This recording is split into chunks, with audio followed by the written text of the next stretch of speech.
Mobile سے لکھ لیں، کمپیوٹر سے لکھ لیں، یہ بھی ہاتھ سے لکھنا ہے، کاپی پیسٹ بھی بندہ ہاتھ ہی سے کر رہا ہے نا، تو وہ بھی اس فضیلت میں بندہ داخل ہے. آپ یہ کر لیں. یوں نہ سمجھیں یہ قرآن حدیث کا حکم ہے، جو نہیں کرے گا وہ گناہ گار ہوگا. میں صرف ایک تجربہ بتا رہا ہوں، مجرب عمل بتا رہا ہوں. ہمارے بزرگوں کی ترتیب تھی، اپنی بچیوں کی اچھی جگہ رشتے کے لیے لکھتے تھے، رزق کے حلال کے لیے لکھتے تھے. اس طرح کے کوئی اور مسائل ہوتے تھے، بچی کی پیدائش کے لیے لکھتے تھے، تو 113 دفعہ بسم اللہ لکھ لیں، چاہے کمپیوٹر سے لکھیں چاہے ہاتھ سے لکھیں. تو یہ بہت اچھی چیز ہے، بہتر ہے. تو ابھی وقت باقی ہے اس کا، مغرب کی نماز تک، تو اس لیے میں نے کہا آپ کر لیں.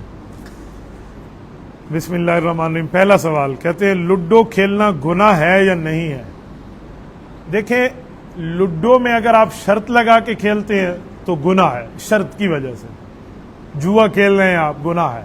لیکن بغیر کسی شرط کے کوئی لوڈو ایسے کھیلتا ہے نا، چھکا دکی والی چکر کے، تو میں اس کو گناہ نہیں کہہ سکتا. گناہ نہیں ہے، فضول کام ہونا اور ہے، گناہ نہیں ہے. گناہ تب ہے جب آپ اس میں نماز کا ٹائم بھی ختم کر دیں. نماز ہو گئی ہے، آپ بیٹھے ہوئے ہیں، نماز آپ نے چھوڑ دی، گالیاں دینا ایک دوسرے کو شروع کر دیا، لڑائی شروع ہو گئی، وہ انٹرٹین کے لیے آپ نہیں کر رہے. ہاں کچھ بندے مصروف رہتے ہیں، 2-4 بندے مل کے اگر کچھ ٹائم کے لیے چلو کھیل میں اپنے آپ کو مصروف رکھیں تاکہ فریش ہو کے پھر بندہ اپنے اصلی کام پہ آ جائے، پھر تو گنجائش ہے. اصل میں کھیل کا ایک اصول ہے، ہمارے حضرات نے کہا ہے ہر کھیل وہ جائز ہے جس میں جسمانی اور ذہنی بندے کو فریشمنٹ ملے. جسمانی اور ذہنی، گناہ کا کام وہ نہ ہو. جسمانی اور ذہنی بندے کو فریشمنٹ مل رہی ہے تو پھر ٹھیک ہے، لیکن اس میں آداب کا خیال رکھا کریں.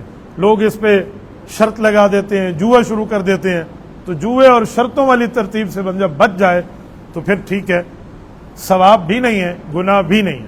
یہ آپ ذہن میں رکھیں. مت آ کہ مولوی صاحب آ جائز ہے تو ثواب ہی نہ آ رہے، ہر وہ تو کھینا مرد ہوتے ہیں عادل. مفتی صاحب سے یہ پوچھنا تھا کہ جو لوگ منہ بند کر کے نماز پڑھتے ہیں ان کی نماز ہو جاتی ہے؟ منہ بند کر کے یعنی زبان نہیں ہلاتے؟ نہیں، جو بندہ زبان نہیں ہلاتا دل میں نماز پڑھتا ہے اس کی نماز نہیں ہوتی. نماز پڑھنے کے لیے زبان کو حرکت دینا ضروری ہے، چاہے آپ اپنے دل میں ہی آواز سن رہے ہوں، اپنے کان میں سن رہے ہوں، لیکن زبان آپ کی حرکت میں آئے. اللہ اکبر کر کے آپ کا دل پڑھ رہا ہے تو کوئی نماز نہیں ہوئی. ٹھیک ہے، خالی آپ نے سجدے اور رکوع کی ہیں، زبان کی حرکت ہونی چاہیے. صحابہ کرام رضی اللہ عنہ اجمعین 2 قسم کے گروہ تھے. مسجد نبوی میں ایک طرف ایک گروہ، دوسرا گروہ جو صحیحین کی روایت ہے، نبی علیہ الصلوۃ والسلام تشریف لائے تو آپ علیہ الصلوۃ والسلام نے کچھ لوگوں کو دیکھا وہ تہجد کی نماز میں اونچا اونچا پڑھ رہے تھے اور کچھ بالکل ایسے خاموش. تو دونوں کو فرمایا کہ نارمل طریقے سے پڑھیں، زیادہ اونچا نہ ہو زیادہ آہستہ نہ ہو. اس سے علماء نے اصول اخذ کیا ہے کہ اتنی زبان کی حرکت دیں کہ آپ کو پتہ چلے میں کیا پڑھ رہا ہوں، پھر تو آپ نماز پڑھیں. ورنہ ایسے خالی دل سے پڑھ رہے ہیں، زبان کو حرکت نہیں ہے تو نماز نہیں ہوتی. کتنی اونچی آواز میں جائز ہے؟ دیکھیں، فرض نماز تو ہے، بس آپ خود سنیں. نفل ہو، رات کا نفل ہو، کسی کی نیند خراب نہ ہو رہی ہو، کسی کی نماز خراب نہ ہو رہی ہو، کسی کی تلاوت خراب نہ ہو رہی ہو، تو پھر تو آپ اونچا بھی پڑھ سکتے ہیں، پھر آپ کو کوئی مسئلہ نہیں، آپ اونچی نماز پڑھ سکتے ہیں. نبی پاک صلی اللہ علیہ وسلم نے بعض ایسی چیزیں جو ہم نماز میں آہستہ پڑھتے ہیں نا، حضور نے اونچی پڑھ کے دکھائی ہیں. حضرت ابو ہریرہ رضی اللہ تعالیٰ نے ایک دن پوچھا تھا کہ یا رسول اللہ، آپ 2 سکتے کرتے ہیں، ان 2 سکتوں میں آپ کیا پڑھتے ہیں؟ یعنی آپ اس میں بولتے نہیں ہیں اونچا، ایک اللہ اکبر کر کے تکبیر تحریمہ کے بعد، اور ایک اس کے بعد جب آپ چلے جاتے ہیں کیا کہتے ہیں رکوع کے بعد اٹھنے پہ، نہ ساری 2 سجدوں کے درمیان. تو حضرت رسول صلی اللہ علیہ وسلم نے فرمایا مجھے پتا تھا ابو ہریرہ یہ سوال تو ہی پوچھے گا، تجھے دین کے اوپر بڑی شوق نظر آ رہی ہے تو میں تمہیں بتاؤں. پھر دونوں دعائیں بتائیں، یہاں رب اغفر لی ورحمنی ہے اور ادھر نماز کی دعا بتائی کہ اللہ میرے گناہوں کو معاف کر دے، اللہم باعد بین خطایا، یہ پڑھ لیں، یا سبحانک اللہم جیسے ہم پڑھ لیتے ہیں تو اس میں یہ پڑھا. بعض اوقات حضور علیہ الصلوۃ والسلام اس کو اونچا بھی پڑھ لیتے، 2 سجدوں کے درمیان کو اونچا پڑھا. بعض اوقات تحیات کو اونچا پڑھا، حالانکہ اونچا پڑھنا ثابت نہیں ہے عام حالات میں. کیوں؟ تاکہ ان کو پتہ چلے کہ ادھر میں خاموش نہیں رہتا، کچھ پڑھتا ہوں.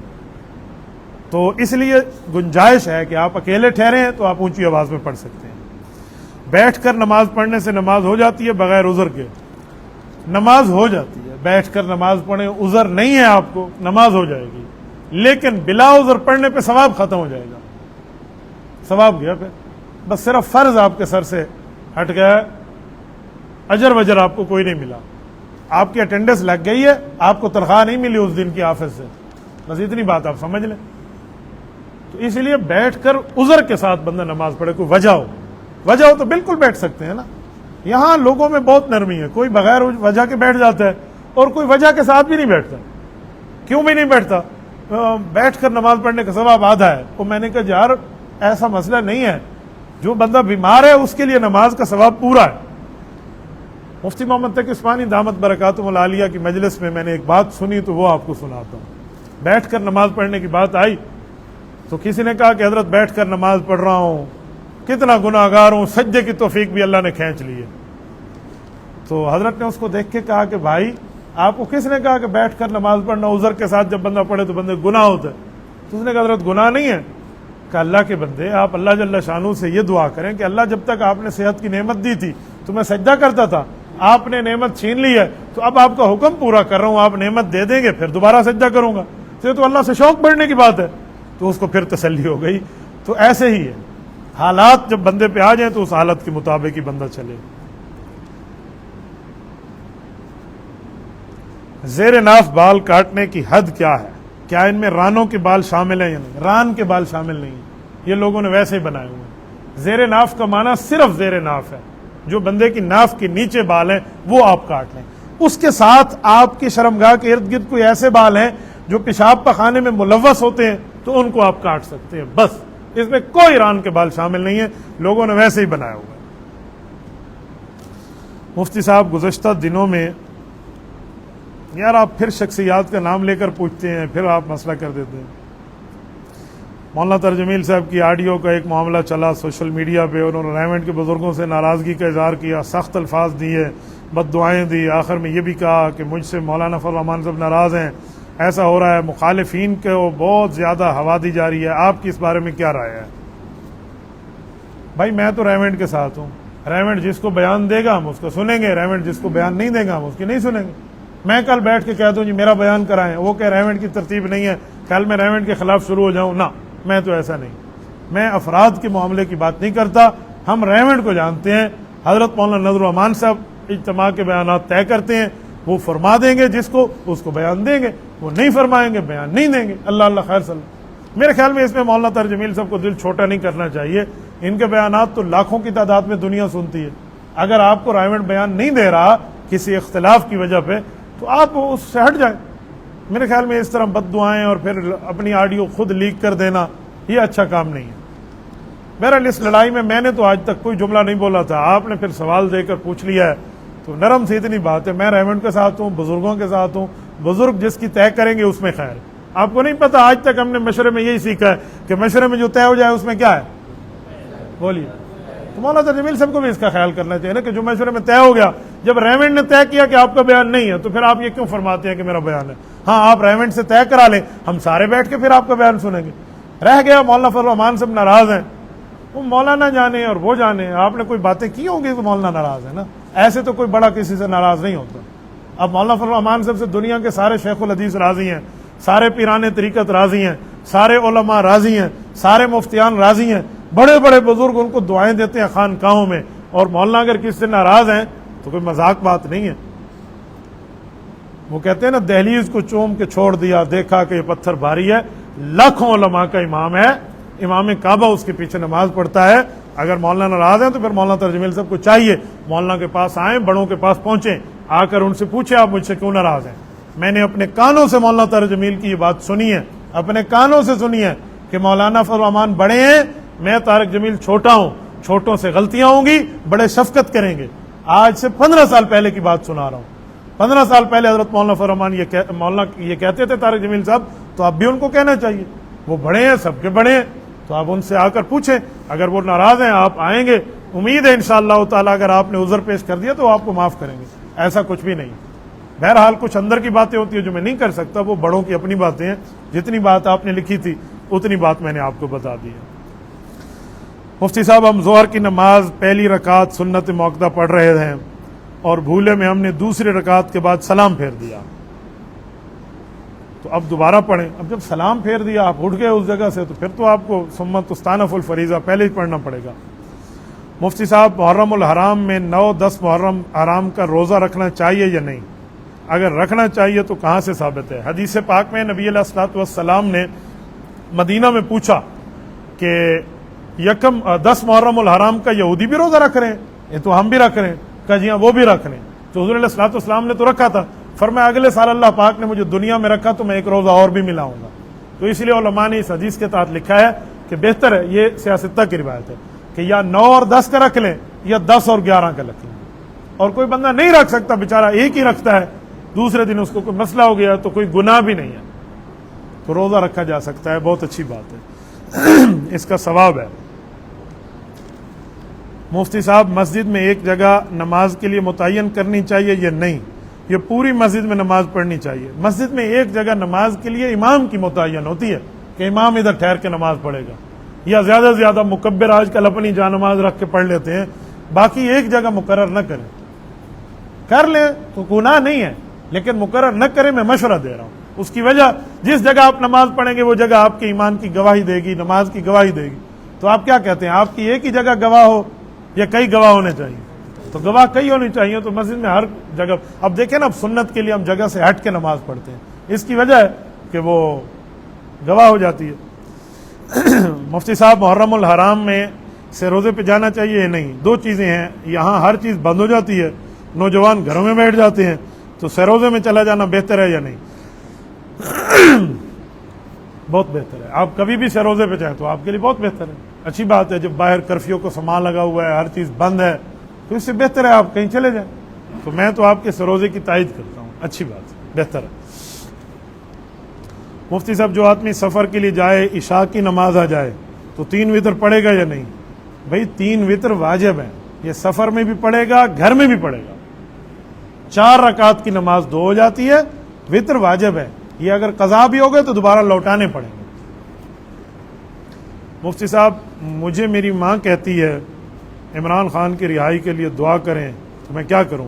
آپ دعا مانگا کریں، اے اللہ ہر اس شخص کو رہائی دے جو کرپشن میں ملوث نہیں ہے، یہ دعا مانگے۔ ممی کو کہو آمین کہے، اگر آپ کی امی آمین کہتی ہے تو اس کا مطلب ہے وہ اس سے مخلص ہے۔ اگر آپ کی ماں کہتی ہے پوتر ایویں دعا نہ مانگتا ماں آئی کی رول گو لیول، میں تو دعا کرتا ہوں اللہ ہر بے گناہ کو رہائی دے، اے اللہ ہر چوری نہ کرنے والے کو رہائی عطا فرما، ہر کرپٹ جو ہے اس کو بند رکھ، جو غیر کرپٹ ہے بیچارہ وہاں اندر پڑا ہوا ہے اور وہ کرپٹ نہیں ہے، اے اللہ اس کو رہائی دے۔ ہاں اپنی امی کو کہو وہ وقت کہاں گیا جب اس نے یوں کر کے کہا تھا ایندا اے سی لہساں تے اوندا اے سی لہساں، پتہ نہیں لوگوں کی ماں دی ترتیب بھی بدلی پئی ہے۔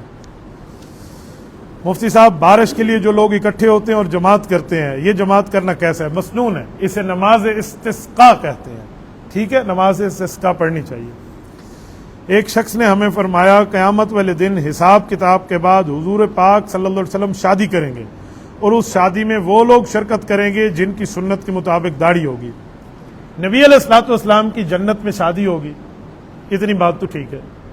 ہم نے علماء سے سنا ہے کہ حضرت رسول اللہ صلی اللہ علیہ وسلم کی جنت میں حضرت مریم سے شادی ہوگی، حضرت عیسیٰ کی والدہ سے، ٹھیک ہے، جنت میں حضرت آسیہ سے شادی ہوگی جو فرعون کی بیوی ہیں اور فرعون ان کے قریب نہ آ سکا، تو یہ شادیاں تو ہوں گی۔ اور شادی میں وہ شرکت کریں گے جن کی داڑھی ہوگی، اہل جنت شرکت کریں گے، تو جنت میں وہ جائے گا جو سنت میں عمل کرے گا۔ ہو سکتا ہے کسی نے توبہ کر لی ہو، تم ہر بندے کو اس میں گھسیڑ کے ایسے بیٹھ جاؤ، آدھی بات ٹھیک ہے اور آدھی میں بہت زیادہ سختی ہے، ٹھیک ہے۔ ہاں یہ ہے کہ داڑھی مبارک جس کی نہیں ہے، مجھے ایک اللہ والے نے ایک بات بتائی ہے، میں آپ کو نام بتا دیتا ہوں، حضرت مولانا امیر علی قریشی رحمۃ اللہ علیہ ایک بزرگ تھے، ڈی اے خان میں ہمارے بزرگ ان کو جانتے ہیں، ٹانک سے ان کا تعلق تھا۔ حضرت رحمہ اللہ مسجد نبوی میں روزہ رسول کے خادم رہے ہیں، وہ فرماتے تھے جو بندہ حضور کے روزے پہ سلام پڑھنے جاتا ہے، سنت کے مطابق عمل کر کے جاتا ہے، چہرہ بھی سنت کے مطابق، کام بھی سنت کے مطابق، تو حضور علیہ السلام کی توجہ پاتا ہے، اور جو ایسے نہیں جاتا اس کو نبی کی توجہ نہیں ملتی۔ اب آپ کہتے ہیں اس بزرگ نے کیسے کہہ دیا؟ روایات میں بعض جگہ آتا ہے کہ نبی پاک صلی اللہ علیہ وسلم کے پاس ایرانی بادشاہ جو تھا، یزدجر یا اس کا کوئی اولاد میں سے تھا، اس نے نبی پاک صلی اللہ علیہ وسلم کو جو خط لکھا تھا نا جس میں حضور علیہ السلام کی گستاخاں، پرویز وہ بادشاہ تھا، اس نے جو بندے بھیجے تھے ان 2 کارندوں کی داڑھی نہیں تھی، تو نبی علیہ السلام نے ان کی طرف چہرہ نہیں کیا تھا، تو اس وجہ سے تو ہو سکتا ہے۔ باقی جن آدمیوں نے داڑھی رکھی اللہ ان کی قبول فرمائے، جن کی نہیں ہے میں ان بھائیوں سے بڑے پیار سے کہوں گا اتنی بات آپ مان لیں کہ گناہ ہے، ایک دن اللہ رکھنے کی توفیق دے گا آپ کو. آپ گناہ کو گناہ مان لیں. جو گناہ کو گناہ نہیں مانتا نا، پھر اللہ توبہ کی توفیق کھینچ لیتا ہے. مفتی صاحب بہت سے لوگ کہتے ہیں ذکر اذکار بہت کرتے ہیں، ان کو جنات نظر آتے ہیں اور جنات ان کو ڈراتے بھی ہیں، ایسا ہے؟ اب ذکر اذکار کرنا چاہیے یا ان سے بچنا چاہیے؟ میرے خیال میں ذکر کرنے والے کو جنات نظر آئیں گے تو جن دوڑ کے بھاگے گا اس سے. جن کسی ذکر والے کو نظر آ گئے تو جن توبہ منگسی ہوئی میرا ہاتھ کہنے جا گیا. جو ذکر نہیں کرتا، وظائف نہیں پڑھتا، اللہ رسول کے بتائے ہوئے تسبیحات نہیں پڑھتا، ہر وقت جنبی رہتا ہے، گناہوں کا کام کرتا ہے، اسے جن ڈراتا ہے اور کسی جن نہیں ڈراتا. کوئی جن ون کا مسئلہ اس وقت تک آپ کے لیے نہیں ہوگا جب تک آپ شریعت پہ عمل کریں گے. یہ جو حدیث میں ہے کہ گھروں میں نماز پڑھا کرو، نفل جو ہم گھروں میں پڑھتے ہیں، سنت اور نفل جب آپ گھر میں پڑھیں گے نا تو جو گھروں میں جنات رہتے ہیں وہ دیکھیں گے آپ کو. یہ تو نمازی آدمی ہے، تو نمازی آدمی کے ایمان کی وجہ سے جنات اس سے ڈر جاتے ہیں. میں نے اپنے گھر میں یہ ترتیب رکھی ہے. میں سنت نفل گھر میں جب تک نہیں پڑھتا تھا تو جنات کی ٹھکا ٹھکی لگی رہتی تھی.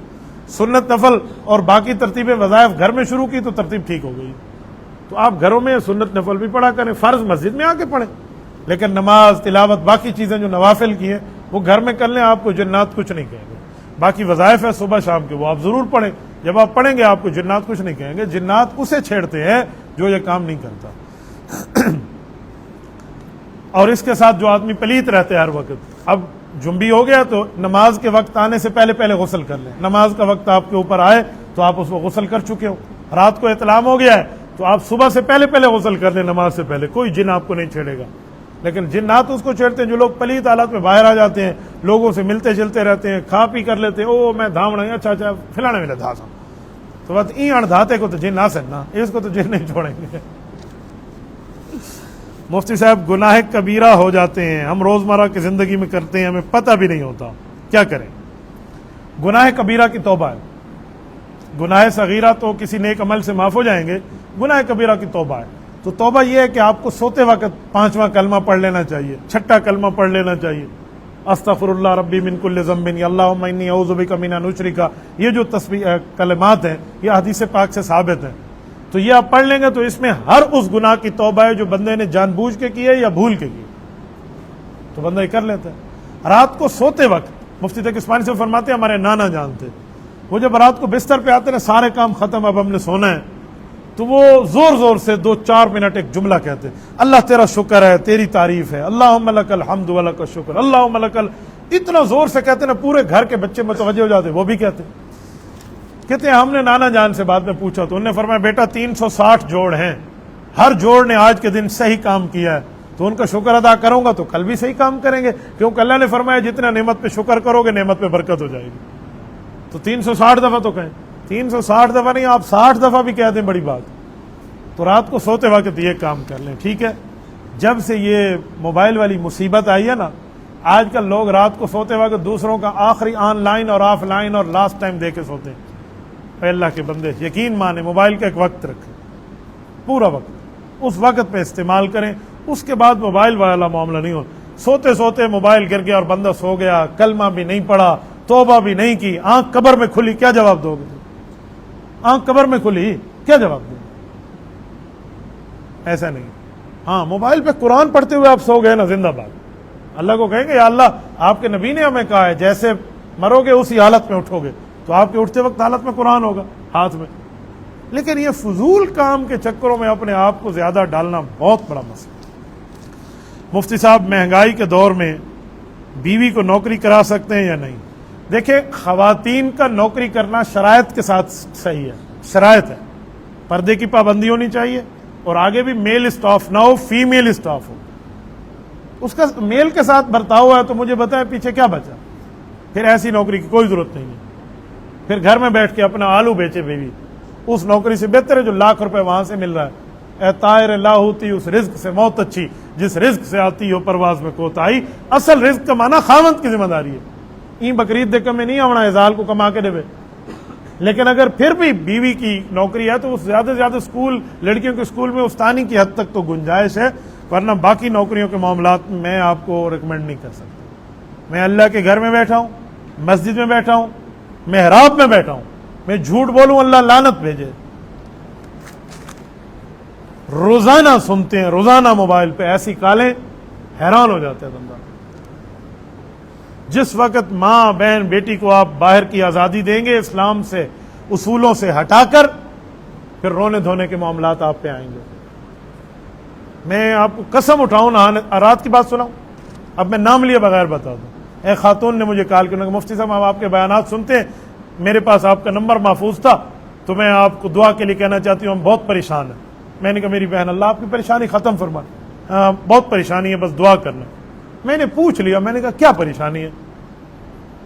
کہنے لگی ہماری بھتیجی ہے، اتنی اس کی عمر ہے، ہم نے ماں باپ نے اس سے موبائل لے لیا تو لڑکی نے کہا ٹھیک ہے آپ میری وہاں شادی نہیں کر رہے تھے نا، میں جا رہی ہوں باہر، جی الائی لڑکا لے کے آیا، وہ چلی گئی ہے، اب ماں باپ رو رہے ہیں۔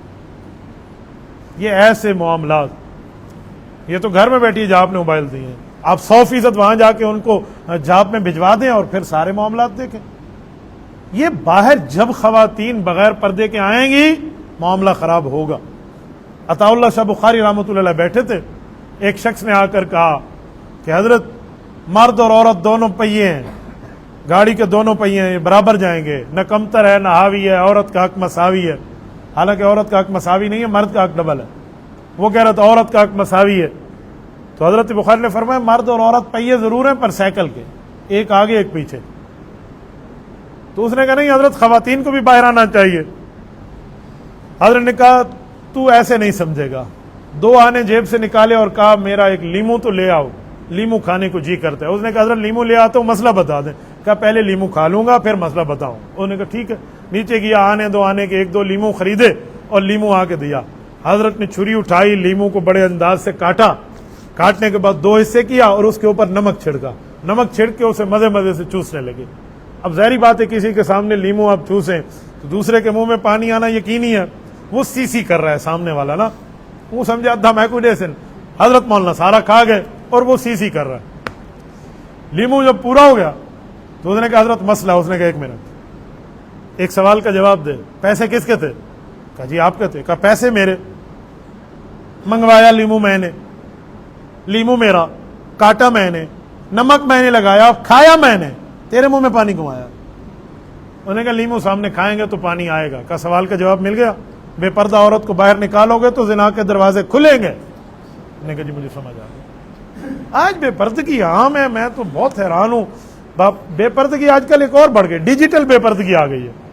گھر کی بے پردگی تو چھوٹ گئی ہے، آج کل بیوی کو دکھاؤ اور پیسے کماؤ۔ آج کل یہ دیوسی آ گئی ہے۔ رسول اللہ صلی اللہ علیہ وسلم نے فرمایا دیوس کو جنت نہیں ملے گی۔ پوچھا گیا رسول اللہ دیوس کون ہے؟ فرمایا جو ماں بہن بیٹی بیوی کی کمائی کھاتا ہے، کمائی غلط کام کی کمائی، میں عام حلال تنخواہ کی بات نہیں کر رہا۔ یہ کیا چیز ہے؟ اور کیسے لعنتی معاشرے میں ہم پہنچ گئے ہیں یار۔ ایسے معاملے کو 100% تردید کریں، نہیں کریں گے تو وہ روایت ذہن میں رکھیں۔ جبرائیل امین نے کہا یا اللہ آپ مجھے عذاب کے لیے بھیج رہے ہیں، اس قوم پہ عذاب دوں، ساری قوم عذاب کے قابل ہے، لیکن وہ شخص روزانہ سر سجدے میں دن رات رکھ کے آپ سے مانگتا ہے، اس کو بھی عذاب دے دو، وہ اسی بستی میں رہتا ہے۔ اللہ نے فرمایا اسے سب سے اوپر رکھ کے عذاب دے، یہ نیچے جائے گا۔ کہا جی کیوں؟ فرمایا اسی لیے کہ کبھی بھی اس بندے نے برے کام پہ رد نہیں کیا، اس کے معاشرے میں ہو رہا ہے، اس کو صرف اپنی نیکیوں کی پڑی ہوئی ہے۔ تو میرے نبی پاک نے بات حضرت ام عائشہ کو سنائی اور پھر قرآن کے ہاتھ اترائی، فرمایا واتقوا فتنۃ لا تصیبن الذین ظلموا منکم خاصہ، لوگوں اس عذاب سے بچو جو صرف خاص لوگوں پر نہیں پھر سب پہ آ رہا۔ ایسے معاشرے میں ہم رہتے ہیں تو ایسے بندوں کو اس حرکت کو کنڈیم کرنا چاہیے اور بتانا چاہیے کہ آپ غلط کر رہے ہیں۔ مفتی صاحب ٹراؤزر شرٹ میں امامت کرا سکتے ہیں؟ نہیں، نماز پڑھانے والا اور کوئی نہیں ہے ٹراؤزر شرٹ میں اور ٹراؤزر پہنے ہوا ہے، یہ بندہ حافظ قرآن بھی ہے، حافظ نہیں ہے، یہ اللہ حافظ ہے۔ میں اس کو حافظ نہیں سمجھتا جس کا اسلام بھی جس کا لباس بھی اسلامی نہ ہو، یہ اللہ حافظ ہے بھائی۔ اللہ حافظ کے پیچھے نماز پڑھنے سے بچے، ایسے کو دفع ہو جا، علیحدہ نماز پڑھ لے۔ ٹراؤزروں میں بیٹھ کے لوگ نمازوں پڑھنے کی بات اب امام ٹراؤزر میں آ گیا، اور بتائیں، یہ تو وہی بےایمانی آ گئی ہے۔ ایک غیر ملک کی کارگزاری مجھے ایک جماعت کے دوست نے کہا کہ محراب کے اندر ایک چھوٹی سی الماری ہے، امام نماز کے وقت آتا ہے، داڑھی منڈا ہوتا ہے، وہ الماری کھولتے ہیں، ہینگر میں داڑھی لٹکی ہوتی ہے، وہ اٹھا کر یہاں لگاتے ہیں اور اللہ اکبر۔ یہ تو یہی بغیرتی آ گئی ہے۔ پھر میں ایسے کوئی امام بنا لوں؟ 1 رکعت کا نہ بناؤں، آپ 2 رکعت کے معاملات بنانے میں بیٹھے ہوئے ہیں۔ اسلامی لباس میں بندہ بیٹھے، یہ کوئی حافظ نہیں ہے بھائی، یہ سارے اللہ حافظ ہیں. کوئی ناراض ہوتے 10 دفعہ ہو جائے. میں نے یہ بات ٹھونک بجا کے ہر جگہ کہی ہے کہ کم از کم لباس تو اسلامی ہونا چاہیے. غیر اسلامی لباس، یہ ٹروزر والے جب سجدہ کر رہے ہوتے ہیں نا، آپ ذرا دیکھ لیا کریں کہ وہ ٹروزر ہٹ کے کہاں تک آیا ہوتا ہے. شرمگاہ ظاہر ہو چکی ہوتی ہے. آپ دوسروں کی نمازیں خراب کرتے ہیں، آپ کہتے ہیں آپ کی نماز ہو جائے گی. ایسا کچھ بھی نہیں ہے. امامت کے لیے ٹھیک طرح کے آپ کے لباس ہونے چاہیے. مفتی صاحب، میں محمد عمر فاروق ہوں، من جانب ہوں، بات کر رہا ہوں. میں مرغی کا کاروبار کرتا ہوں. مرغی ذبح کرتے ہیں تو مرغی کو ذبح کر کے ڈرم کے اوپر ذبح کر دیتے ہیں، پھر ڈرم میں ڈال دیتے ہیں. پھر دوسرا ہم نے دونوں پاؤں نیچے رکھ کے اس کو ذبح کرتے ہیں، ذبح کر کے پھر ڈرم میں ڈال دیتے ہیں. تو اس طرح اس کے پاؤں ٹوٹ جاتے ہیں. اب کون سا طریقہ صحیح ہے؟ دیکھیں، آپ ذبح کر رہے ہیں تو اس کو تکلیف تو نہ دینا. ذبح کرنے میں اس کا خون مکمل نکلنے دیں. ٹھیک ہے، ڈرم میں ڈال دیا، اس کو پھڑکنا اس کا پورا ہو گیا، اتنے میں خون آگے نہیں بکھرے گا. لیکن آپ اوپر زور دے کے کرتے ہیں اور اس کے پاؤں بیچاری کے ٹوٹ جاتے ہیں تو ناجائز ہے، گناہ کا کام ہے، غلط ہے. ذبح کے بھی اصول موجود ہیں. مفتی صاحب، فجر، ظہر، عصر، مغرب، عشاء سے پہلے نوافل پڑھ سکتے ہیں یا نہیں؟ فجر سے، ظہر سے، عصر سے، مغرب سے، عشاء سے. مغرب سے پہلے تو آپ نوافل نہ پڑھیں کیونکہ غروب آفتاب پہ فوراً ہے. مغرب کے نوافل کو مکروہ کہا گیا. بخاری میں ہے کراہیتن ان یتخذھا سنہ، تم اسے سنت سمجھو گے تو مکروہ ہو جائے گا، اس لیے وہاں کے نفل تو نہیں ہے. باقی ہر نماز سے پہلے آپ نفل پڑھ سکتے ہیں. نفل بھی پڑھ سکتے ہیں لیکن فجر سے پہلے سنت موجود ہے تو سنت سے پہلے جتنی نفل آپ پڑھیں، سنت پڑھ لی پھر آپ نماز فرض پڑھیں گے. ایسے ہی ظہر ہے، 4 سنت سے پہلے جتنی نفل پڑھ لیں. ایسے عصر ہے، عصر کی تو سنتیں موجود ہیں. عصر کی جو سنت ہیں، روایت میں آتا ہے رحمہ اللہ عمران من صلی قبل العصر 4، اللہ اس فرد پہ رحمت نازل کرے جس نے 4 رکعت عصر سے پہلے پڑھ لی. تو عصر سے پہلے 4 رکعت کا بہت بڑا اجر ہے. ایسے عشاء سے پہلے بھی ہے. میں احناف کا مسئلہ بتا رہا ہوں، وہ شوافے ہیں، موالک ہیں، حنابلہ ہیں، وہ اپنے امام کی تحقیق پہ عمل کرتے ہیں تو ٹھیک کرتے ہیں. ہم امام ابو اعظم ابو حنیفہ رحمہ اللہ کے پابند ہیں. وہ صحابہ کرام کے شاگرد ہیں اور سب سے بڑے امام ہیں. جب سب سے بڑے ڈاکٹر کی دوائی آ جائے تو چھوٹے ڈاکٹروں کی دوائی ہم چھوڑتے ہیں، تو سب سے بڑے امام کی تحقیق آ جائے تو چھوٹے اماموں کی تحقیق قربان کر دیں. مفتی صاحب، ایک دوست نے ایک جگہ نماز پڑھائی تھی، نماز کے دوران وضو کا مسئلہ بن گیا، اس کا وضو ٹوٹ گیا. اب اس نے نماز مکمل کر لی، پیچھے کسی کو پتہ ہی نہیں تھا، اس نے یہ بولا بھی نہیں نماز دوبارہ پڑھ لو. اب اس کی نماز ہو گئی یا نہیں، یا پیچھے والوں کی ہو گئی یا نہیں؟ چلو، یہ امام بھی اللہ حافظ ہے. اب اس کی نماز میں وضو ٹوٹ گیا، نہ اس نے خود دوبارہ پڑھی نہ مقتدیوں کو بتایا. اب بتاؤ کیا بچے گا؟ اگر مقتدی جس تک اطلاع پہنچ جائے کہ امام کا وضو ٹوٹ گیا، اس کو دوبارہ پڑھنی پڑے گی، اور جس مقتدی تک اطلاع نہیں گئی وہ تو نہیں پڑھے گا، اس کی نماز کا عذاب یہ بھگتے گا، یہ امام بھگتے گا. یہ غلط کر رہا ہے، اس کو بتانا چاہیے. بتا دیں بھی وضو نہیں رہا، کوئی خون نکل گیا ہے، دانے سے پانی نکل گیا، کوئی کام ہو گیا، وہ اپنی وجہ بتا کے اللہ اللہ خیر صلی اللہ.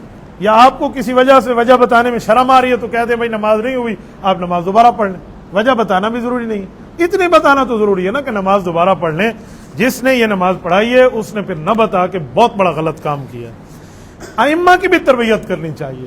باقاعدہ ہماری فقہ کی کتاب میں ایک باب موجود ہے، نور الاضاء کے اندر، باب زلت القاری. اس کا معنی ہے جو قاری صاحب نماز پڑھاتے ہیں اس کو پڑھانے کا اصول کیا ہے، امام نے کس وقت اللہ اکبر کہنا ہے. اس دن کی بات ہے، ایک امام نے یوں ہاتھ باندھے، یوں اللہ اکبر کرنے لگا، یوں ہاتھ اٹھائے اور ہاتھ باندھ لیے. ہاتھ باندھنے کے کچھ ٹائم بعد اس نے کہا اللہ اکبر. یہ کون سی تکبیر تحریمہ ہے؟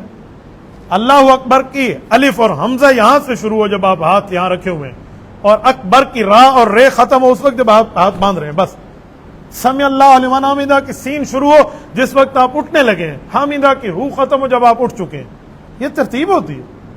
بعض لوگوں کو میں نے دیکھا وہ کھڑے ہو جاتے ہیں کپڑے شپڑے میں سدھے کر کے تو پھر کہیں گے سمع اللہ لمن حمدہ.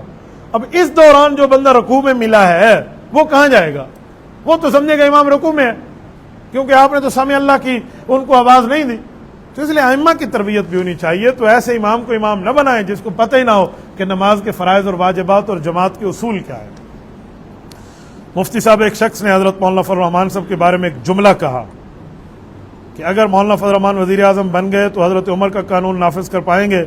اس چیز کے بارے میں دعویٰ کرتے ہیں، یہ دعوت توڑ دیں گے. دیکھو، ملک پاکستان میں آئین موجود ہے اور اس آئین میں یہ چیز ہے کہ جس کے پاس 2/3 میجارٹی ہوگی وہ آئین میں ترمیم بھی کر پائے گا.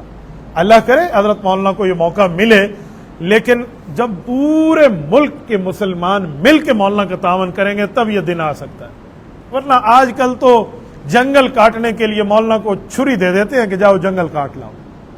تو سیاسی باتوں کو سیاسی اصولوں پہ سمجھا کریں. آج ہمارے یہاں ہم نالی کی بات کے اوپر ووٹ بیچ دیتے ہیں. ہم وہ قوم ہیں ایک نوکری کے اوپر اپنا ووٹ بیچ دیتے ہیں. جب آپ ایک شہادت کو ایک نوکری کے اوپر بیچ دیں گے تو پھر آپ مولانا سے امید رکھیں گے. میں تو بہت حیران ہوں یار، پچھلے کوئی 2005 سے میں عملی سیاست میں بیٹھا ہوں، آج کو 20 سال ہونے کو ہیں. جب بھی اسلام پہ کوئی حملہ ہو ملک میں، حکومتی سطح پہ کوئی غلط قانون پاس ہو، تو سارے ہمیں یہ بات کہتے ہیں مولوی صاحب کتنا ہے، مولانا فضل الرحمان کہاں ہے. اور جب ووٹ کی باری آتی ہے ایک کہتے ہیں میں اس کے ساتھ ہوں، دوسرا کہتے ہیں میں اس کے ساتھ ہوں، تیسرا کہتے ہیں میں اس کے ساتھ ہوں، چوتھا کہتے ہیں میں اپنے لیڈر کے ساتھ ہوں. اس وقت مولانا فضل الرحمان یاد نہیں ہوتے. تو پھر آپ برابر کے گناہ کے شریک ہیں. پھر آپ کے پاس طاقت تھی کہ آپ یہ طاقت صحیح جگہ استعمال کرتے، آپ نے نہیں کی تو پھر بھگتو. اب مولوی صاحب کہاں سے آ گیا؟ میں کل ایک صحافی کی بات سن رہا تھا، اس نے مجھے کہا کہ مولانا فضل الرحمان کے گھر میں تو بجلی ہے، ڈیرہ اسماعیل خان میں بجلی نہیں ہے، تو ڈی اے خان کی بجلی. میں نے کہا شرم کر، مولانا ڈی اے خان کے نمائندہ ہے. تم نے تو مولانا کو ووٹ نہیں دیا، تم نے تو بیچ کے ووٹ کہیں دیا ہے، تم نے تو پیسے لیے ہیں. اور اب آپ کہتے ہو مولانا کے گھر میں بجلی ہے یا نہیں ہے. مولانا سے پوچھے تو پشین والا پوچھے جس نے مولانا کو ووٹ دیا. ایسے خواہ مخواہ سے ایڑ میڑ میں کو بیچ گئے، خواہ مخواہ سے آپ اس کو ڈالنے میں بیٹھے ہوئے ہیں. وہ تو یہاں کے نمائندہ نہیں ہیں، جب ہوں گے پھر وہ جواب دہ بھی ہوں گے. مفتی صاحب پوچھنا یہ تھا کہ فرض نماز کے بعد سنتیں کیا فرض سے پہلے پڑھ سکتے ہیں؟ نہیں. یہ کیا مطلب؟ مفتی صاحب پوچھنا یہ تھا کہ فرض کے بعد والی سنتیں فرض سے پہلے پڑھ لیں. وہ یہ ضمانت قبل از گرفتاری، ہاں آپ پہلے کے چکر میں بیٹھے ہیں. جو بعد والی ہے وہ آپ نے بعد میں پڑھنی ہے. بعد والی بعد میں، پہلے والی پہلے. ہاں پہلے والی رہ گئی ہو تو ظہر والی وہ آپ فرض کے بعد پڑھ سکتے ہیں. یوں نہیں ہے کہ آپ بعد والی کو پہلے، اگر بعد والی آپ نے پہلے پڑھ لی تو وہ نفل بن گئی، باقی سنت آپ پہ لازم رہے گی. یاد رکھیں جو سنتیں چھوڑتا ہے سنت مؤکدہ، اس کو حضور کی سفارش نصیب نہیں ہوگی. جو سنتیں ہم پڑھتے ہیں نا، یہ نبی علیہ الصلوۃ والسلام کی سفارش لینے کے لیے. ٹھیک ہے، چلو یہ بھی وہی سوال ہو گیا. مفتی صاحب ایک سوال ہے، مشکات میں حدیث پاک ہے رسول اللہ صلی اللہ علیہ وسلم نے فرمایا جب گرمی شدید ہو جائے تو پھر نماز ظہر میں تاخیر کرو. ٹھیک ہے، آپ نے صحیح حدیث پڑھی ہے، اذا اشتد الحر. حدیث پاک میں ہے کہ جب گرمی سخت ہو جائے تو نماز ظہر کی تاخیر کی جاتی ہے. کون سا سوال ہے؟ دے دیں، وہ دیکھ کے مجھے بتا دیں گے. نماز ظہر گرمیوں میں تھوڑی لیٹ کر کے پڑھنا یہ سنت ہے. یہ حدیث مشکات میں بھی ہے، بخاری میں بھی ہے. بخاری میں پوری تفصیل ہے. حضرت بلال کہتے ہیں رضی اللہ عنہ کہ ہم سفر میں تھے، تو سفر میں نبی پاک صلی اللہ علیہ وسلم کے ساتھ تھے، تو ظہر کی وقت جیسے داخل ہوا، زوال کا وقت ہوا، کہتے میں اٹھا اذان دینے کے لیے، نبی علیہ السلام نے فرمایا ابرد یا بلال، ٹھنڈا ہونے دیں موسم کو. کہتے میں بیٹھ گیا. پھر کچھ ٹائم گزرا اچھا بھلا، پھر میں اٹھا اذان دینے کے لیے، حضور نے فرمایا ابرد، ٹھنڈا ہونے دے موسم کو. کہتے پھر بیٹھ گیا. حتی رأینا فیء الطلول، کہتے اتنا وقت ہو گیا کہ جو پتھر پڑا تھا اس کا بھی سایہ ہو گیا، اتنا وقت ہو گیا. تو حضور نے فرمایا اب اذان دو اور نماز پڑھو. تو یہ نبی علیہ الصلوۃ والسلام نے اس وقت پہ جا کے نماز پڑھی ہے. غالباً 2:30-3 کا وقت میں آپ کو کہہ سکتا ہوں آج کے دور میں. تو اس وقت گرمی کی شدت تھوڑی ڈھلنے کی طرف آ جاتی ہے. تو یہ مسنون ہے، ایسا کریں تو بہت اچھا ہے. لیکن اگر کوئی ایسا نہیں کرتا، ابتدائی وقت میں پڑھ لیتا تو نماز ہو جاتی ہے، ایسا مسئلہ نہیں ہے. مفتی صاحب ایک بزرگ عورت ہے اور وہ بیوہ ہے، اس کے 4 بھائی ہیں. بیوہ ہونے کے بعد بھائیوں نے ان میں سے ایک نے گھر میں رکھا ہے. اب اس کا کام یہ ہے کہ وہ سارے گھر کا سودا لاتی ہے. اس میں وہ اس طرح کرتی ہے، مثلا کوئی چیز 50 روپے کی ہو تو وہ 50 کی لاتی ہے، لیکن دکاندار سے رعایت کروا کے 50 والی چیز 40 پہ لے آتی ہے. تو اسے کہتی ہے پوری 50 میں لائی ہوں. 10 روپے اپنے جیب میں ڈالتی ہے.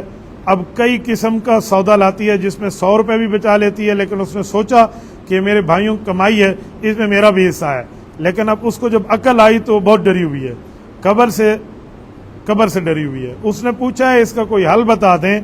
اب یہ جو پیسہ جتنا میں نے بنایا ہے یہ بچوں پہ خرچ کروں یا اللہ سے معافی مانگوں، اس کا کوئی حل بتا دیں. چلو شکر ہے آپ نے آخری بات لکھی ہے تو مجھے خوشی ہوئی، ورنہ میں کیمنٹ پاس کرنے والا تھا. یہ بہن بھائی دونوں ایک دوسرے کو دھوکہ دینے کے چکر میں ہے. خدا کا بندہ جو بھائی ہے نا اس نے بہن کو نوکرانی بنانے کے لیے گھر میں رکھا ہے. میں نوکرانی ایسے لیے بیٹھ جائے تو جا گھر کا سارے سودا لے کے آ. یہ غلط کر رہا ہے. وہ بھائی کا کام ہے, تو بقرعید دیکھ کر میں نہیں آتا, آپ جا کے سودے لے کے آؤ. ٹھیک ہے, بہن کو بھیجنا ہے تو پھر اس کا تعاون بھی کرو. یہ تعاون نہیں کر رہے, وہ اپنا ایسا خود نکال رہی ہے تو اس کو نکالنا نہیں چاہیے.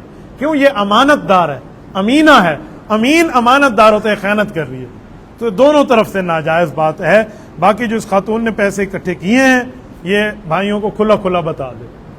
اس کے بتانے پہ اس کی عزت میں کمی نہیں آئے گی, عزت بڑھے گی. یہ نہ سمجھے میری بےزتی ہوگی. اس کے باوجود بھی بھائی برا منائے تو وہ اللہ کے یہاں مجرم ہوگا. یہ بہن کھلا کھلا بتا دے, جتنے پیسے ہیں بھائی کو بتا دے, جس بھائی کے ہیں وہ سارے پیسے اس کو دے دے, یا اس سے معاف کرا لے اس کی مرضی کے مطابق. یہ چیزیں نہ لے کے معاف نہیں کراؤنا, ٹھیک ہے, اس کی مرضی کے مطابق معاف کرا لے, تب جا کر معاملہ بنے گا. پھر اللہ سے توبہ کرے. ایسا نہیں ہے کہ بچوں پہ خرچ کر دے اور معافی مانگ لے. خالی معافی سے بات نہیں بنے گی. یہ صرف غلطی نہیں ہے, یہ بلنڈر ہے. ٹھیک ہے, یہاں معافی بھی ہوگی, تلافی بھی ہوگی. تلافی پر معاف کرانا پڑے گا یا واپس کرنا پڑے گا, اور معافی اللہ سے مانگیں گے. یہی اس کا حل ہے. مفتی صاحب پوچھنا یہ تھا کہ زیر ناف بالوں میں صاف کرتے وقت اگر کوئی بال رہ گیا, کوئی اکا دکا 2 4 5 10 رہ گئے تو کوئی مسئلہ نہیں ہے اللہ کے بندے, اس سے نماز ہو جائے گی. چلو, اب ہم نے جتنا ذکر کیا ہے یا جتنے نیک باتیں کی ہیں آپ سب نے بھی کی ہیں, سنی ہیں, تو میں چاہوں گا کہ آج یکم محرم ہے تو ہم یہ سارے کا سارا ثواب کن کو ایصال کر دیں؟ حضرت عمر رضی اللہ عنہ. ٹھیک ہے, اگلا جمعہ حضرت حسین کے لیے کر لیں. کا ثواب, فقی مجلس کا ثواب, اے اللہ بیان کا ثواب, سننے سنانے کا, کہنے کہلانے کا, اے اللہ سب کا ثواب. امیر المؤمنین, خلیفۃ المسلمین, داماد رسول, سسر رسول, داماد بطول, حضرت امیر المؤمنین عمر رضی اللہ تعالیٰ عنہ کو عطا فرما. ان کی قبر پہ کروڑوں اربوں خرب رحمت نازل فرما. اس سمے تمام صحابہ اور اہل بیت کی قبر کو نور سے منور فرما. اے اللہ نبی پاک صلی اللہ علیہ وسلم نے جو خیریں مانگی خیر خلقہ محمد وعلی آلہ واصحابہ اجمعین برحمتک یا ارحم